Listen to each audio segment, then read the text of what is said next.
Líbano, a 70 quilômetros de Beirute, ficam as imponentes ruínas de Baalbek. Há uma menção a este lugar no Antigo Testamento no Livro dos Reis. Baalbek, em particular, é um ótimo exemplo. É onde estão os trilitons, as maiores pedras do mundo já usadas em construção. São tão grandes que nem sabemos seu peso. Essas pedras foram cortadas e deslocadas 8 quilômetros, erguidas 8 a 9 metros no ar e assentadas tão juntas que não podemos enfiar uma lâmina de barbear ou um pedaço de papel entre elas. Não sabemos como fizeram isto. Não existe guindaste capaz de erguer pesos como daquelas pedras.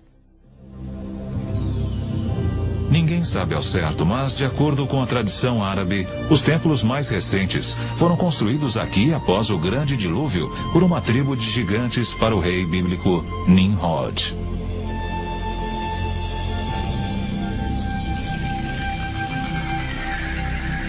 Mas o que realmente queremos dizer com a palavra gigante? Monstros sanguinários como os cíclopes da Odisseia de Homero?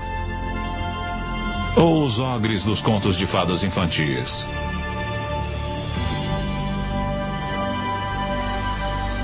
Ou poderia englobar também gigantes pacíficos, vivendo como nós, caminhando pelas ruas de nossas cidades em plena luz do dia?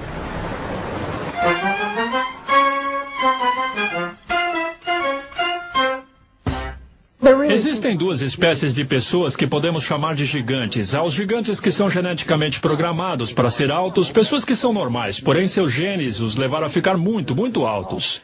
E depois temos as pessoas que sofrem de alguma espécie de disfunção, a mais comum das quais é a acromegalia, que é uma doença resultante da produção excessiva do hormônio de crescimento. Uma acromegalia tem muitos efeitos sobre o corpo. Não produz apenas pessoas excessivamente altas, mas traz problemas potenciais ao esqueleto e a alguns órgãos internos.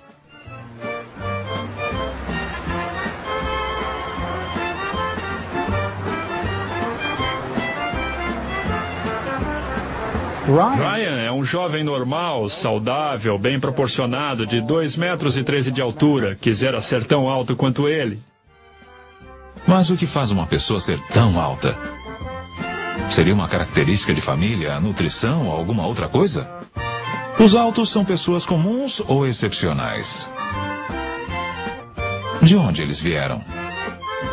Será que na obscuridade do passado distante é possível rastrear seus ancestrais até uma raça de gigantes?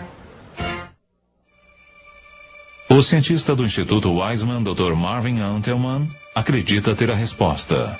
Se todos nós temos material genético do primeiro homem, então não é surpresa encontrarmos aqui e ali a presença de gigantes entre nós hoje. Uma vez que existe um gene recessivo produzindo tal pessoa. Na tribo Atuzi, por exemplo, são muito grandes. A altura média da maioria dos homens é em torno de 2,15 metros. Eles são muito altos. Existem referências bíblicas de povos até mais altos que viveram em tempos remotos. Rabino Itzhak Marmorstein, do Centro de Estudos Judeus de Vancouver, Canadá. Parece evidente pelas referências no Gênesis e mais adiante no Livro dos Números e também no Deuteronômio, que são relativamente coerentes entre si, de que existiram seres gigantescos, aparentemente oriundos da era antediluviana.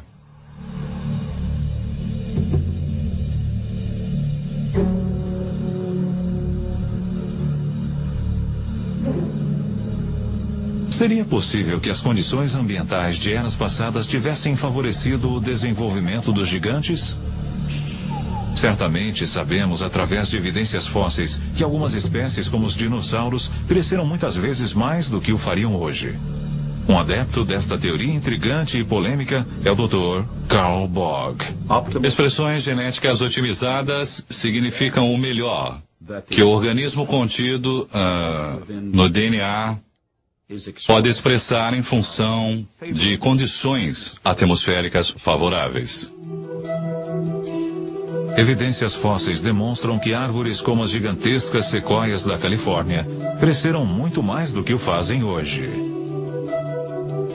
Uma teoria explica isto dizendo que as condições ambientais do passado distante eram mais propícias ao crescimento gigante.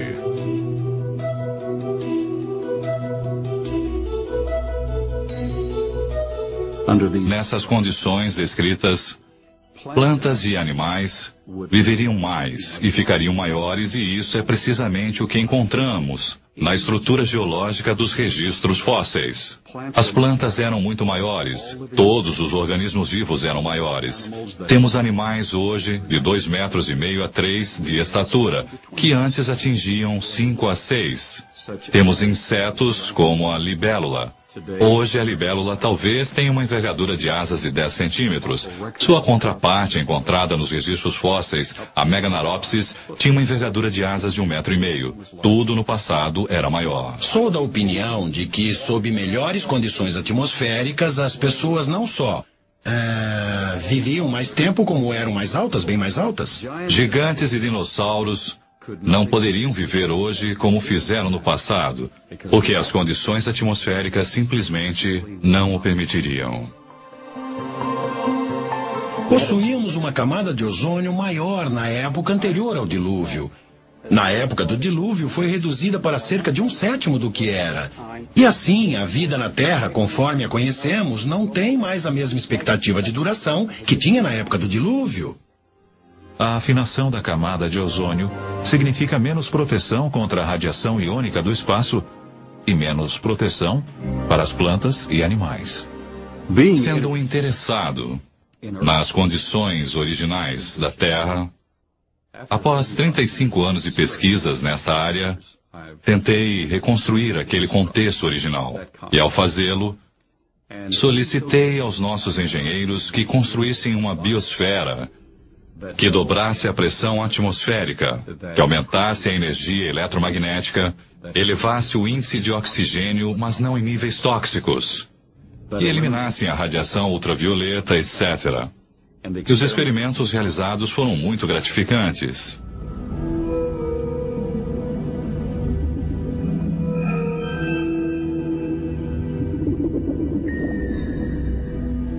Em nossa experiência científica controlada, medimos os efeitos de uma estação com o campo eletromagnético sobre sistemas biológicos. Temos esses peixes-pacu, piranhas, que normalmente aos 3 anos e meio de idade têm mais ou menos esse tamanho, sob condições favoráveis. Mas agora nós os temos com mais de 50 centímetros, pesando quase 2,30 kg cada. Sob essas condições controladas, temos tido sucesso em produzir gigantismo num ritmo mais acelerado. A princípio, a pesquisa parece convincente, embora ainda não tenha sido contestada por outros cientistas. A conclusão e a tradição parecem bastante claras de que seres gigantescos outrora existiram e que a história humana desenvolveu-se ou que mudanças psicológicas, emocionais ou espirituais ocorreram. E aqueles seres que sobreviveram pertenciam aparentemente a um grupo de genes menores. Porém, a possibilidade de que tenham existido outros segmentos da humanidade aparece de forma quase explícita na própria Bíblia.